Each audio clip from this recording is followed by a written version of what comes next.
You probably remember this guy. I swear to God that America will not live in peace before peace reigns in Palestine. He declared war on the United States back in 1996 when U.S. forces had been in Saudi Arabia long after the first Gulf War's end. He was a little bit offended by that. Said America was the root of all the evils of the Middle East, that it was trying to take over, all while supporting Israel. In 1998, he was on the FBI's 10 most wanted list for his role in the embassy bombings in Kenya and Tanzania. And then in 2001, he led the effort to hijack 4 airplanes, crash them into buildings, and leave 3,000 people dead. A year ago today, Navy SEALs entered his hideout in Pakistan. They shot him in the chest and in the head.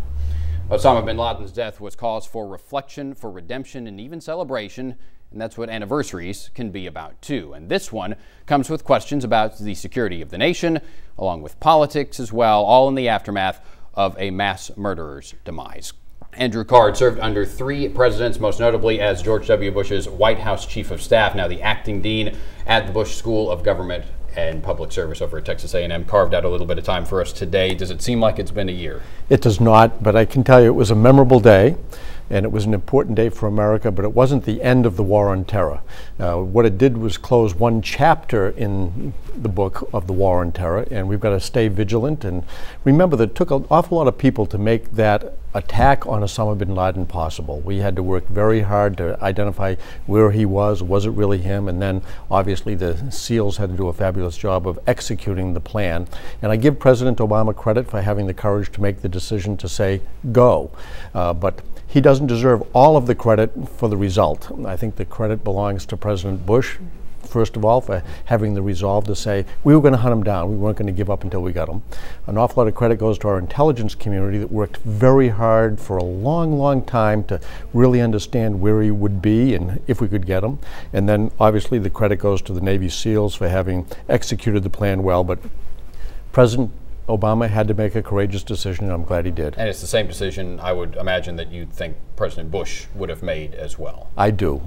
We don't know what information President Obama was given in the debate about whether or not he should decide to say go, but I suspect it was the information that President Bush would have said go, absolutely, and yes, let's get him. The risk is worth it, and we think we can send a clear message to the terrorists that you will not be able to hide from America's justice. Right.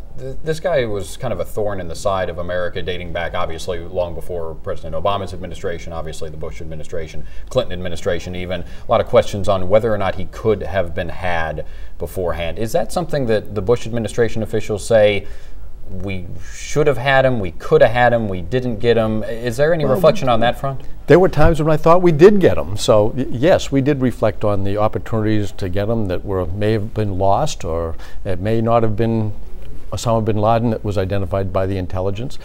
President Clinton actually tried to get him too with a kind of a missile strike, and so he's been he was a significant interest for American intelligence and military officials who were worried about protecting America for a very long time. I'm glad that he met his demise. I'm not sure that everybody in America agreed that he should have met the demise the way he did, but a majority of us clearly did, and I know that there were some people who were celebrating that he reached his demise the way he did. I'm wondering now as well, we've reached a political season where the economy, healthcare, really hot button issues, but now it seems over the past week or two, Mr. bin Laden's demise, he probably doesn't even deserve Mr. quite honestly, but his demise has kind of come out into the forefront. National security obviously always is going to be a big issue, but the way it's being addressed right now, President Obama in a campaign ad saying, would Mitt Romney have done this? Fair game, in your opinion? I thought it was not fair. I think that it was politicizing something that was not political. Protecting America is not a political issue. Yes, international policy is, and it's the resolve of a president or a candidate for president counts an awful lot, but I don't think you want to politicize the work that was done by our intelligence community or the military in executing a plan that the president called to be executed.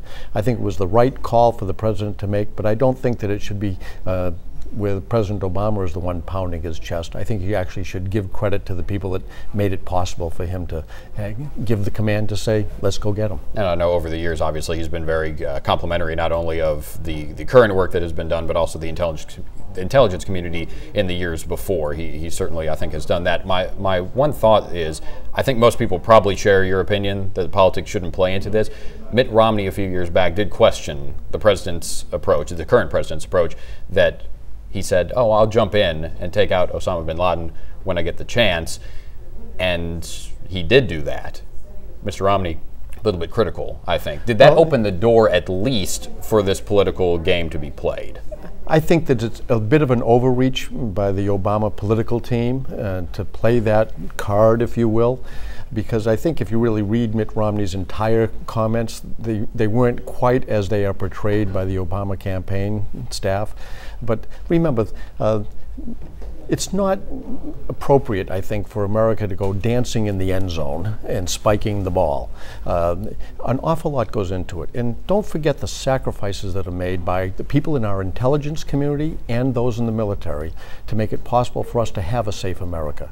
And really, you want to focus on the work they do more than you do on the decisions that a president makes as commander-in-chief. It's different. Decisions about the domestic challenges or the economic challenges, those are truly fair game. But the toughest decisions that a president has to make center around whether or not you're asking people to make sacrifices that you would never invite on anybody else. I watched it firsthand with President Reagan, the first President Bush, and the second President Bush.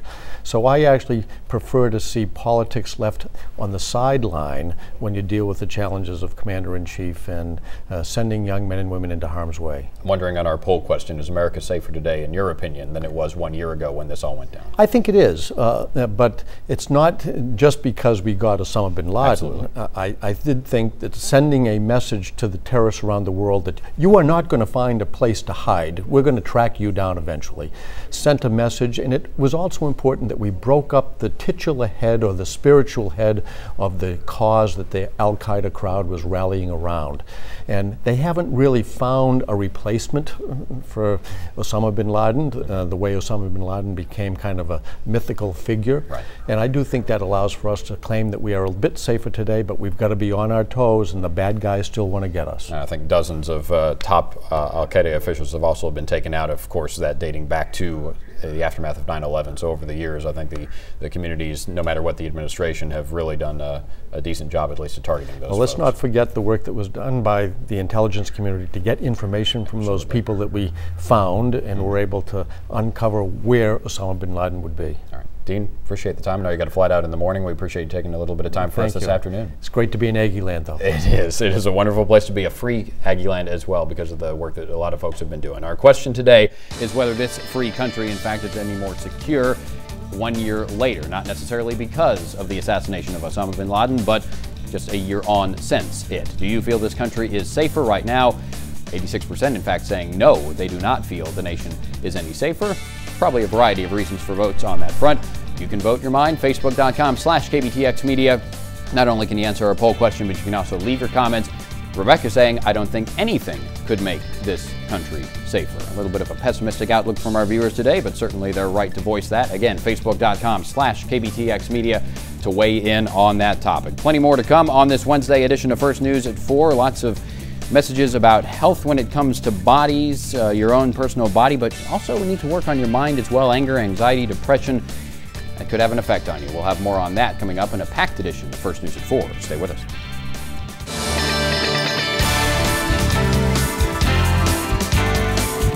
This is First News at 4 with Carla Castillo, Kaylee Carey with weather, and Focus at 4 with Steve Fullhart. This is KBTX News 3 HD. The people you know, the news you trust.